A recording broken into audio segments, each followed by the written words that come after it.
Okay, already bad patterns. So in this lane, you go and push. This is the main thing that you need to do. First is don't get hit by their skill shots, which is the Vel'Koz Q mainly, but also Jinx can walk up with the fourth shot or queuing through the minions. So the positioning here should be away of your first middies. Why? This is fine, but right here, this is really bad. Did you see that? Yeah, I can get hit with the Q. So you have to be very careful. So here you have to play wide angle.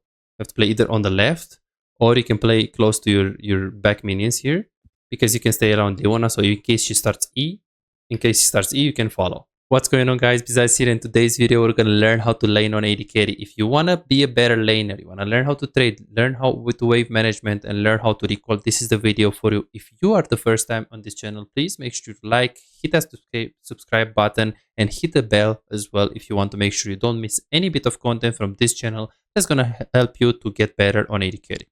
Enjoy. If you're thinking that the enemy Vel'Koz is going to be slightly better than Leona, let's say you play Jinx with Leona, and you think, okay, I'm Emerald 2, or like whatever, Emerald, Leona is Platinum 2, and Vel'Koz is Emerald 2.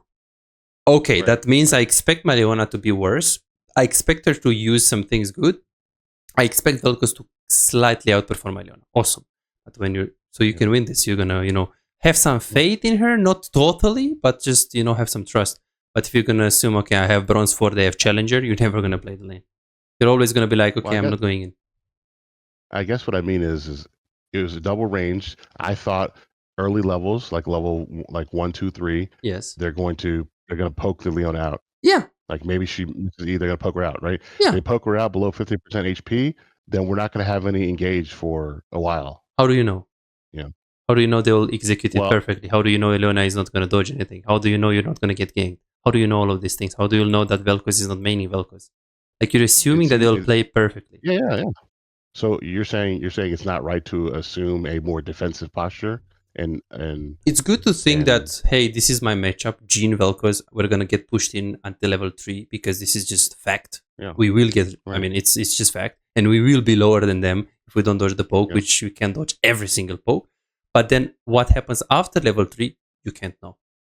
You just simply can't know, because Leona can be 50% HP and still all in the Vel'Koz and win with EQ, W, and she's so tanky.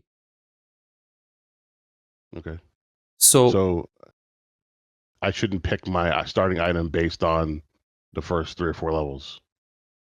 That's why I picked Nicole, because I knew we were going to get pushed in. So, and she probably was going to get poked. So, might as well go defensive. So if the level 1, 2, 3, 4, 5, 6 is safe, yes, you can get safe builds. Yeah. But if it's 1, 2, 3 safe, and then 4, 5, 6 we can kill them, you should never get called. Yeah. That's for sure. And in solo queue, I'll never get called anyways, just because of the reason that I said before. It's just not something that you can check. Some pro players, they just very rarely they will do it in solo queue.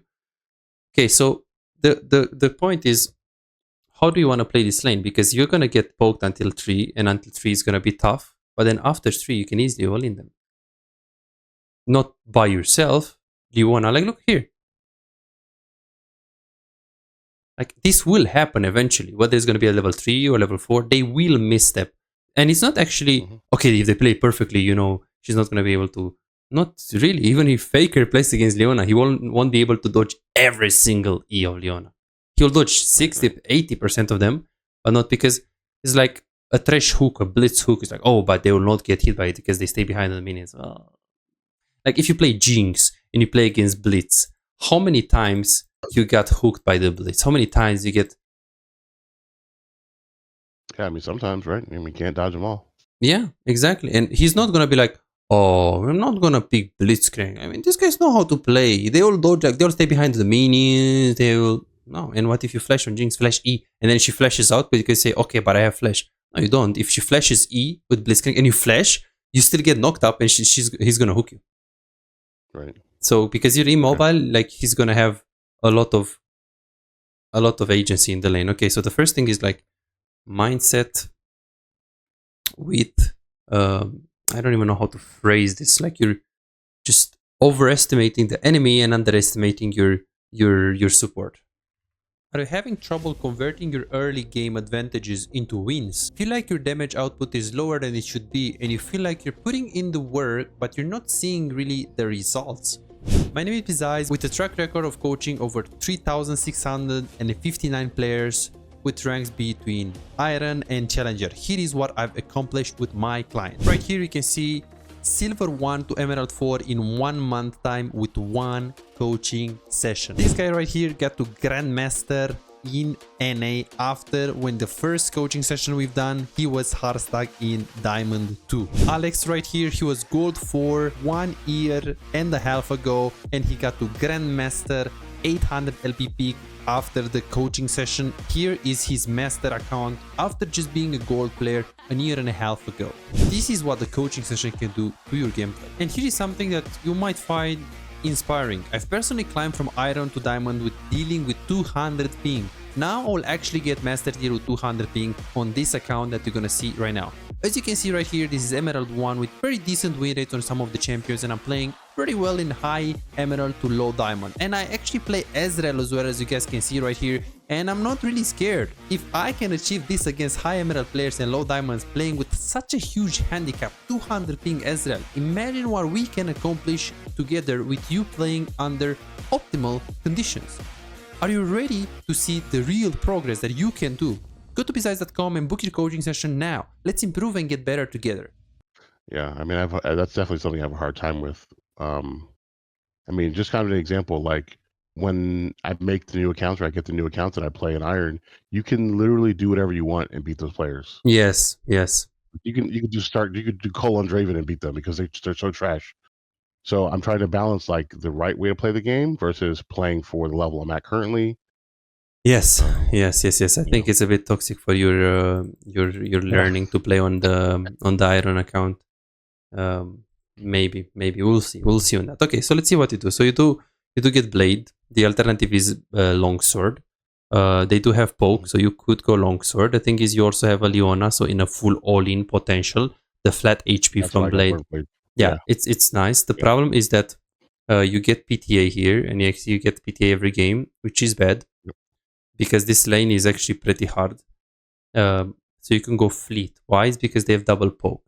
If you think the poke that they have is not, something that you should really worry about, like let's say their poke is more around, let's say a Bard with an Ezreal. They have some poke, but it's not so, scary for you to go for the fleet footwork. Problem is that when you play against Jhin Karma, Jhin Senna, Jhin Lux, Jhin Nico, Jhin Ashe, like this big poke kind of Soraka, Seraphim, Senna, Zyra, Comet, Zerat, Vel'Koz. Not gonna be something that, okay, you can dodge, but to dodge everything with an immobile champion, it's not very gonna be the case. So on one hand, it's good to get PTA because you have Leona and you can all in them. But as you said, if at level 3 you're low, then you can't play the lane. So you should go PTA if you think you're super confident in the lane you face until 3 and you think it's pretty easy for you to dodge the poke. And that would be against a Janna, that would be against a Lulu, that would be against an Ezreal, someone that you can easily dodge the poke. Against Jhin, you can't really dodge his Q, his 4-shot. He's going to push the wave very fast. Vel'Koz will poke you. It's not something that you can play around. So if there is the poke that you can play around, you can get PTA with an engaged support. Because 1, PTA with the engaged support, you will have more damage in the all-in. And 2, if you don't need fleet footwork, more damage is always welcome. But no, not if against Vel'Koz Jhin. Not against Varus Karma. Or like double poke, but like scary poke. Like this composition. And we can do also some research here onto the Jinx to see exactly what people do. So you have to adapt the runes and the builds based on the game. And here you're going to see cleanse as well. And you're going to see, let's see. This is the new build. Let's see this. So this one. Okay, so she's getting barrier. Okay, so Jhin Alistar. I mean, come on. You shouldn't really go fleet. You have a rel. PTA is just king. Okay, let's see this one. Oh, I forgot. It's the new build with collector. So it's not anymore, actually. So you can't go fleet on this build because you're going to have 0 damage. Yeah, okay. So, yeah, as you can see, fleet is good only with crit. Okay, I see. Okay, sure. You can go fit PTA every single game with this build, but if this meta goes down, which Riot might actually be nerfing it, what's going to happen is that Fleet Footwork is good with crit in the case that I said against double poke, Okay. and PTA is good if you don't need the Fleet Footwork. But for now, every single game PTA is good because of this build. But again, in a month, I will probably tell you the opposite because this build will not be, I usually use like the u.gg build, just like what you did. That's what I usually look for. That's fine. OTPGG is also very good. It's actually better. Let's see. This is much better. It's only Jinx OTPs. And you can just see counters, builds, challenger players. Okay. You can see how they go. Okay, awesome. Good. So the first standard cover here, you did not do standard cover because you go in the lane, you try to drop a word. I've been having trouble with this where that bush, they keep setting up in that bush before I get to the lane, and then they get some huge poke when we come back from leashing. I've watched your video before where you talk about leashing. I don't play with chat on, so I don't want to really engage in chat with them at all. So you leash basically. So I leash. Yeah, but then you're just gonna handicap your lane. I understand. So I was hoping you would talk to me about that. Like, I don't want to enable chat to talk to these. What people. I do usually, I just have the chat on. I ask that question about the leash. He says yes or no, and then I mute everyone. Like, I literally keep my chat for like 30 seconds. The first 30 seconds in the game when I ask about the leash. Because we're talking about Vel'Koz Gene. If they get the push, you'll be in trouble. They'll probably anyways get the push if they don't leash because you have Leona. So you have a melee champion. But I mean, I would ask because if Gene is like AFK in the kitchen drinking wine or whatever, and he's or he's leashing, okay, you get the free push. What does it mean? That means you're not gonna get poked level 1 and level 2. What does it mean? That means at level 3 you're healthier. What does it mean? That means we can actually all in. Does it actually matter? Yes. I mean, getting kills on Jinx early, playing aggressive with Leona, Vel'Koz getting pushed in. Nice. I mean, what is Vel'Koz gonna do if you have like 10 minions in front of you? It's very hard for him to poke you. So this with leash, be very careful. I would definitely use it. So keep chat on only for the leash. And you ask him, hey man, is it okay if we don't leash? We really need the push for the lane. And that's it. Okay. Because now that word, I mean, first of all, if you actually play super well, you can always cover the wall like this. Like stay really close to the wall and play here like this. And they will not be able to poke you again, as long as you walk with the wave. You have to have the wave with you. Yeah. You're not gonna go like just a mission without the wave for sure. So if you walk with the wave, you're just fine. You walk like this, you stay here, and you expect them being there. Because the thing is, you worded there. But the problem is that, okay, yeah, what does it mean? That means I'm going to stay here and push. Okay, what does it mean? That means my support is going to stay here, which is improbable. Because if Vel'Koz stays here, Leona can't stay in the brush because it's a range against a melee. So Leona will back off. Okay, so then your word is completely useless. Because you need the word here. You need to put the word after you see the support in the brush, not before. Okay. So this word is like really wasted. You should like keep it, hold it. I mean, I don't know. I can't tell you the number of times I've walked by that bush, even with the wave, and then Nautilus flashes on me, and they try to all in me level 1. Yeah, sure, because you're just going like this. You're just probably going like this, and you're having I walk with the wave. They just flash over top of the wave, or onto it. Do you have an example, or? I have to go find one. If I find one, I'll send it to you. Yeah. But, okay, I mean, I understand your point. So you're saying just walk along the walk. So what about examples where I'm trying to get the push early? I'm not leashing. So aren't I ahead of the wave, or I guess I'm with the wave. It depends on if you can walk without the wave. It depends on the matchup, really, and depends on what is your support. Like without an example, it's impossible. Like let's say you have a Leona like here, and they just do what you just said. They just die. Like they can't fight in the wave against Leona. You have Jinx. You're pretty strong level 1, right? Like depends on really the matchup. Like if you play Jinx versus Ezreal Yumi and you have a support like Karma, you can just walk up because you just smash them. Right.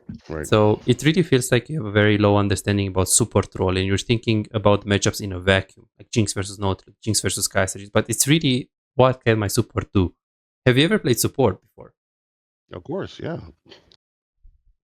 Okay. What is the cooldown of Thresh Hook? It's probably like 16 seconds. HW? That's, I don't know, maybe 12. Okay. Ezreal E? That's pretty long too. Maybe like 15. Okay. Thresh is 19. HW is 18. Ezreal level 1E is around 26 seconds. Okay, so longer than I thought. All right. So even if you have played some support, it's not enough. So this is really Well, important. I mean, I'm not going to memorize 162 champions times 4 abilities times cooldowns every level. The thing is, when you say that that Ezreal E is 15 seconds and it's actually doubled, that's a big red flag. So you don't need to memorize it, but you need to know the range, right? Because if you don't, oh sorry, not the range, the cooldown. Yeah. Because if you don't know it, then you won't be able to like play around it really. So it's gonna be impossible. I mean, I create artificially short windows to play around. Yeah. I think it's short, so Yeah. I play only for. So it's not like bad that you're saying it's 16 seconds and it's actually 18. But when you're saying it's 12, but it's actually 20, that is a big difference. Because you're like really like by a large margin. Okay, let's see how you play this. So you ward here with the runes. It's fine. Let's see what you're gonna do. So what are you waiting here though? Because you need to get the push immediately. If they get the push on you, you just lose the lane. Well, this is one of those rare instances where I didn't leash bot lane, so I thought we were trying to give the impression that maybe we did. Oh my god! So you're handicapping your lane to be like, oh, now they don't know where Wukong starts. But Wukong is. Well, let's see what happens. Could go forward. I don't remember. This was like several days ago now. Yeah, but it's already you're handicapping your lane so much. Like he's actually like, okay, I'm starting top without a leash. I hope my Jinx can get an advantage, and you're like, fuck you, Wukong. I don't really give a shit about what you did to me. All right, fair enough. Right, so it's like I'm giving you an advantage as Wukong, and I'm like, okay, so you're fake leashing. Why am I letting you to push the lane? So here we should just go and push really hard because push is super important in this lane. But why am I saying that? Why is it that important? Well, like you said, it's harder for them to poke us if we have a huge wave stacked up in front of them. And it's easy for them to poke us if we're under tower. Okay, perfect. Let's see. Kill the minion, that's very nice. Try to get the push here. Okay, already bad patterns. So in this lane, you go and push. This is the main thing that you need to do. First is don't get hit by their skill shots, which is the Vel'Koz Q mainly, but also Jin can walk up with the fourth shot or queuing through the minions. So the positioning here should be away of your first middies. Why? This is fine, but right here, this is really bad. Did you see that? Yeah, I can get hit with the Q. So you have to be very careful. So here you have to play wide angle. You have to play either on the left, or you can play close to your back minions here, because you can stay around Leona. So in case she starts E, you can follow. You know that Leona can start E or not? Yeah, sure. Yeah. Okay. Have you ever like played with the Leona that starts E? Yeah, I mean, I've played Leona and start with E. Okay. What is the difference between E and Q in terms of CC? Well, the Q is like a longer stun, but you have to be in melee range, and the E you can engage from distance. Yes, and it's a stun. And how long is it? I think that's like a quarter. Is like 3/4 of a second. Okay, it's shorter than the Q time. Okay, so the Q is like what? I think the Q is how long was the Q? The Q is like 1 second, isn't it? Okay, so 1 second stun, and the E. It's less than that. I'm not sure. Okay, so it's a stun of 0.3. Yeah, it's shorter. Okay, so the Q is a stun and it's a 1 second. The E is a root and it's 0.5 seconds. Super important. So it's lower and it's lower value CC. It's just a root. Right. So until level 3, what are the chances of you all-inning them? I mean, very low. Very, very low. Yeah, so they have to do something really dumb. Okay, so should you be trading? Should you be looking to do something aggressive until level 3? No, I don't think so. Not really. Other than 1, don't get poked by the Vel'Koz Gene, and 2, try to get the push on them if you can. If not, then just conceive and play safe and let them push. So don't get poked and push the lane. Yep. Let's see what you're gonna do. So you're trying to push. This is very nice. This is very nice. Yeah. This is super good. Then the positioning is a bit iffy here. How you like stay so close to the minions. And then right here is that in this position, you should like focus on keep pushing, keep pushing, keep pushing. And what I don't like is that your clicks right here. This is like really, really bad pattern. Yeah. This shows that we didn't understand the matchup. Vel'Koz is, you said it, like it's so good until 3. Okay, if this is at level 3 and okay, I would say, okay, sure, nice click, you try to play more aggressive. Not the case. Level 1 Leona, how are you gonna all in? Well, you can't. Okay, then why are you trying to poke a Jhin that is anyways by default stronger than a Jinx level 1? And the funny thing is that they're also back off, so you play against players that they don't really know what their champions do. Super important. So early game here, early game understanding of the matchup. So here, keep pushing, keep pushing, keep pushing, keep push. Don't let them, because the moment they get the push, because Jhin, his Q is so fast. How much cooldown / mana does his Q have? Roughly speaking, of course. I don't know. I haven't played Jhin that much. Let's say like 10, 12, 15. How much mana? 50, 60, 100? I would guess like 45 mana. Okay. And cooldown?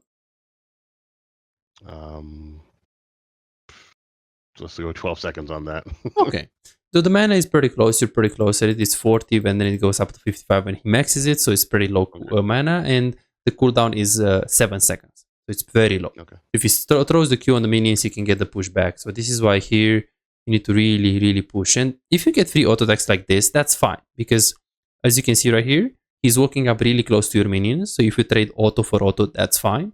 In addition of that, you have 1, 2, 3, 4, 5, 6, 7, 8. And he has 1, 2, 3, 4, 5, 6 minions. So you have advantage in terms of the minions. He goes closer towards your minions. So trading 2 auto attacks here is alright. It's very good. Okay. Then you're pushing. This is good.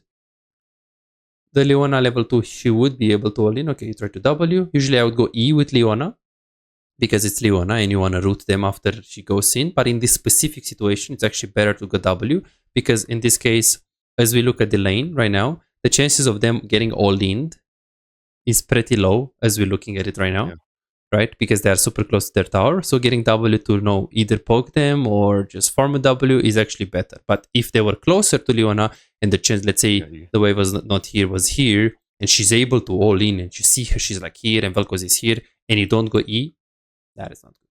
With Thresh, Leona, Blitzcrank, that goes the same. But in this specific case, with the distance between Leona and Vel'Koz, and the chances that in like 5 games she's gonna hit something here, you should get W, and you get it. Very good here. Very good flash. Good PTA. And here it would be a good window for it to ward. This is the second wave. So you can ward now. The earliest gank you can get is what? 320-ish? The earliest gank. Earliest, I guess, earliest. Well, there's no limit on how early. They give us a Shaco, one camp and come. Okay, so that's level 2. But in general, level 2 ganks are just, if it doesn't work, they will lose the jungle. So what is the earliest gank that can do? From like a regular full clear? Yeah, but a regular full clear is 320, 80% of the ganks. But I'm saying like 20% of the ganks. When can it be earliest, but not level 2 flip coin? Like, I see what you're saying. Yeah. Yeah, I mean, I don't know, maybe like 340, 345, 350. Sorry, 245, yes. 250. Perfect. Yeah. Perfect. So 245 plus, you can get a gank level 3 after like 3 camps into bot lane. Yeah. Now it's 224. This is why it's a good reason to ward here. 1, you have the wave into the tower. 2, it's 224, so there is no way he's gonna come bot unless it's Twitch bot or something weird. So this is why it's good. So now this we wasted the word level 1, so it's gonna be a bit iffy. Yep. Now you keep pushing here, which is good because this is gonna help you for the lane. Let's see how we actually get poked here. Okay. I shouldn't have took that 4 shot either, I don't think.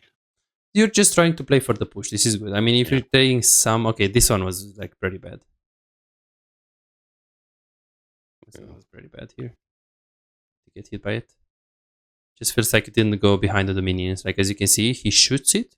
And then now, if you click on the left right here, as you see, you had that minion. No problem. This could happen to anyone. And then now you're just super committed to the push. Problem is that with your HP right now, if you're going to keep trading your HP for the push, that's not going to be good, right? Because you're going to have the push, but then you're going to be like this HP and then you need to recall, which can do because you're going to have like maybe a call, but it's not ideal because look at that HP. Imagine the wave is in the middle. Leona can all in with Ignite. Vel'Koz is so squishy. So squishy. It's squishier than Jinx. Janna, Vel'Koz, they're squishier than AD carries like Twitch. So let's see what you're gonna do. Okay, I see. So you're just getting hit with everything. Last 13 here. Yeah, I see. Do you warm up before the games? Not really, no. One of my games is a warm-up game. Yeah, I can see you have a pretty high dead ratio. I'm trying to work on that.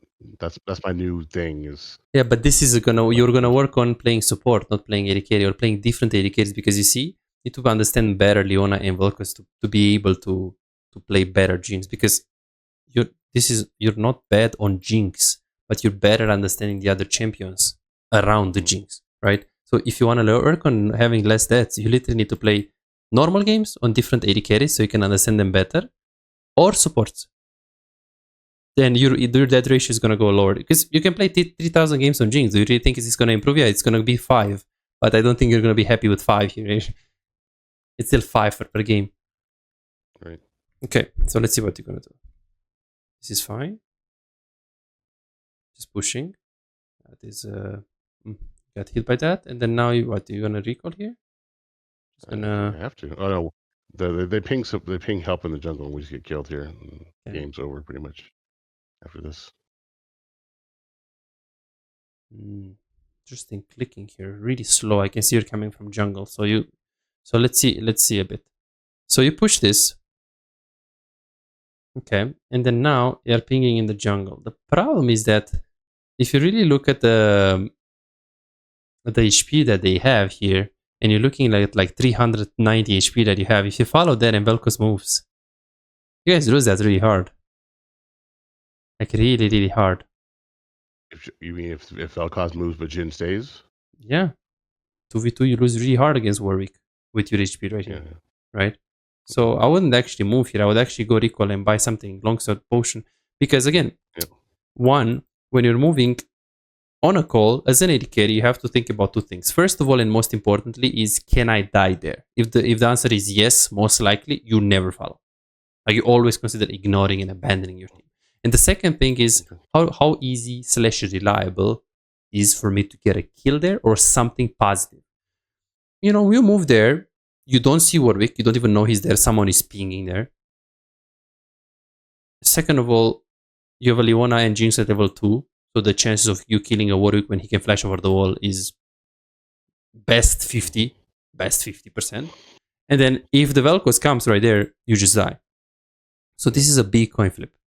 It's a big coin flip here. If you see Warwick, let's say he's on the ward and he's half HP and you know you kill him, you're level 3, Leona is level 3, or you're simply full HP. So if one, the chances of you killing him reliably is there, high chance. And two, the chances of you dying there is really small. Like let's say you have 600 HP now, 700, not 400, then yes, you should follow. In this specific case, look at your HP. First of all, so there is a high chance you die there if he flashes on you. And Leona level 2, yeah, he's gonna Q him, and then what? He's gonna watch you dying. Yeah. So also, it sounds like since we didn't have vision on him to help establish those favorable conditions, we shouldn't do this anyways. Because why can't Wukong just split map and go to the other side? Unless you have full HP and you push to it. If you have full HP and you can check it, it's fine. It doesn't cost you anything. You have the way pushed into the tower. You have full HP, you can't die. But it's not the case here. You can die there. So this is a big coin flip here. Big coin flip. Let's see. W. Auto. I should have flashed away, I think, probably. Yeah. Okay, I didn't even see this, but this is like really obvious that this is gonna happen. And you can flash that. Yeah. And then it's gonna be, you're gonna get a kill, but Leona is still gonna die. Yeah. It was not a good call. Yes, if you played better, it's different.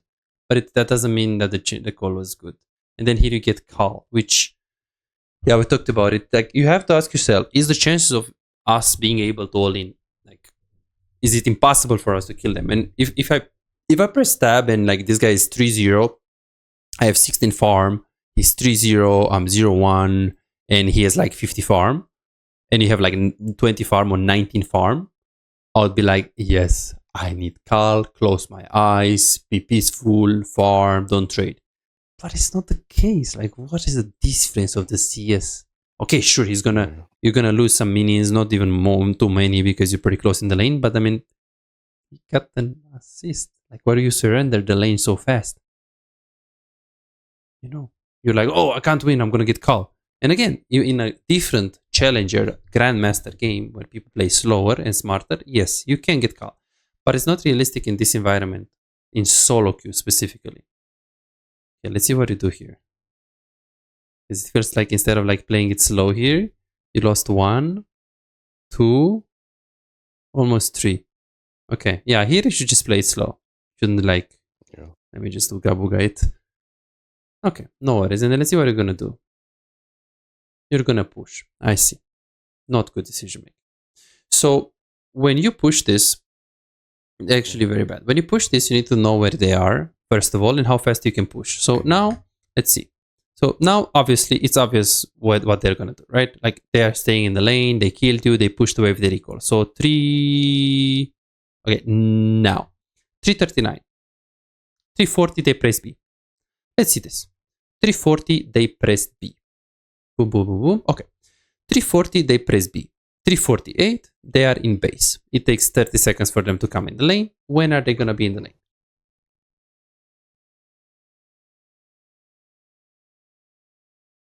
So they're in base 348? Yes. Yeah, 420 something.